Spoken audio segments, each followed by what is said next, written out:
दक्षिण कोरिया लाखौँ नेपालीहरूको सपनाको देश बनेको छ। यहाँ उद्योग धन्दा र कृषिले विकासको तीव्र गतिमा ठूलो फड्को मारेको छ। त्यसैको फलस्वरूप इपिएस प्रणालीद्वारा नेपालीहरूलाई उद्योग, कृषि लगायत विभिन्न क्षेत्रमा रोजगारीको अवसर दिएको छ। त्यही रोजगारीको सिलसिलामा 2019मा म दक्षिण कोरिया आएँ। यति बेला म दक्षिण कोरियाको एउटा ठुलो कुखुराको अन्डा उत्पादन कम्पनी अर्थात् पोल्ट्री फार्ममा काम गर्छु। यसभित्र पनि विशेष गरी कुखुराको अन्डा व्यवस्थापन डिपार्टभित्र विगत 6 वर्षदेखि काम गरिरहेकी छु, जहाँ एक दिनमै लाखौँ लाख अन्डाहरू उत्पादन हुन्छन्। यो देखिरहेको दृश्य छ, यो मैले काम गर्ने कम्पनीको दृश्य हो। म यति बेला कम्पनीदेखि माथि डाँडामा निस्केको छु। यहाँ डाँडामा निस्क्यो भने चाहिँ एकदमै राम्रो दृश्य देखिन्छ कम्पनीको। यो सबै खोरहरू हो, कुखुराको खोरहरू। जम्मै यहाँ चाहिँ 7वटा खोर छ। सबैभन्दा यो मुनिको छ यो सनबेल्जा। यसमा चाहिँ कुखुराको अन्डाहरू जति पनि खोरबाट आउँछ अनि त्यसलाई चाहिँ व्यवस्थापन गर्ने काम हुन्छ यहाँनिर।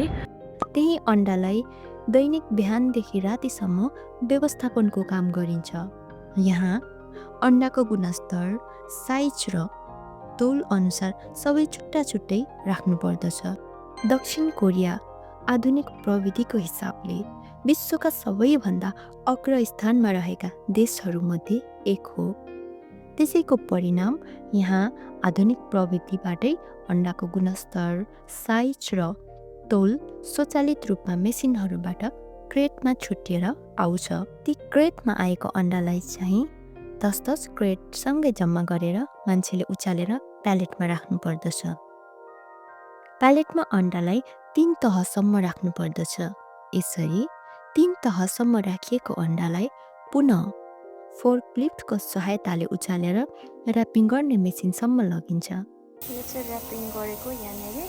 पहिला चाहिँ यो मान्छेले नै हातैले गर्थ्यो, अनि पछि चाहिँ यसरी यो मेसिनले पछि चाहिँ एकदमै सजिलो भएको छ।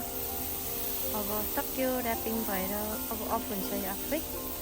यहाँदेखि सेट गरेको छ, त्यही अनुसारले ट्याक्कै अफ हुन्छ। अनि यसरी ऱ्यापिङ गरिसकेको अन्डाहरू चाहिँ यहाँ चाहिँ सबै यो लाइन नै राखिरहेको छ। यो हाम्रो कम्पनीदेखि चाहिँ फेरि अर्को कम्पनीमा जान्छ, अर्को ब्रान्चमा। त्यहाँ चाहिँ स्पेसल प्याकिङहरू मात्रै छ। हामीले चाहिँ यसरी बनाउने अनि त्यसपछि अर्को ब्रान्चलाई पठाउने। त्यहाँबाट चाहिँ पुरै प्याकिङ भएर विभिन्न साइजमा विभिन्न त्यो प्याकिङहरूको बक्समा चाहिँ प्याकिङ भइसकेपछि चाहिँ मार्केटमा जान्छ।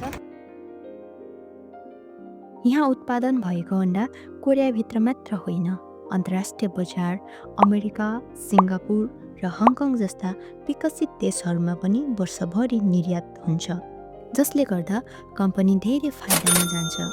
त्यसैले पनि यस कम्पनीले निरन्तर अन्डा उत्पादन र गुणस्तरमा जोड दिएको छ। यस कम्पनीले आफ्नो सुरुवात चरणदेखि अहिलेसम्म 30 वर्षभन्दा लामो इतिहास बनाइसकेको छ। यति मात्र नभएर आफ्नो अन्य धेरै शाखाहरू विस्तार समेत गरिसकेको छ। हामी जस्ता सयौं विदेशीहरूलाई रोजगार दिएको छ। यहाँ श्रमको सम्मान छ। हामीले गर्ने काम हेर्दा सजिलो देखिए पनि सोचे जतिको सहज भने पक्कै छैन। बिहानदेखि रातिसम्म निरन्तर अन्डा उठाइरहनु पर्दछ। लाग्छ हामीले अन्डा मात्र उठाइरहेको होइन, यहाँ आफ्नो र घर परिवारको जिम्मेवारी उठाइरहेका छौँ।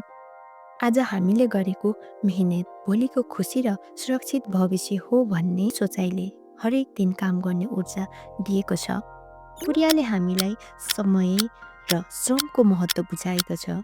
आज हामीले यहाँ सिकेको सिपलाई भोलिको दिनमा आफ्नै देशमा गएर प्रयोग गर्ने परिकल्पना पनि हामी गर्न सक्छौँ।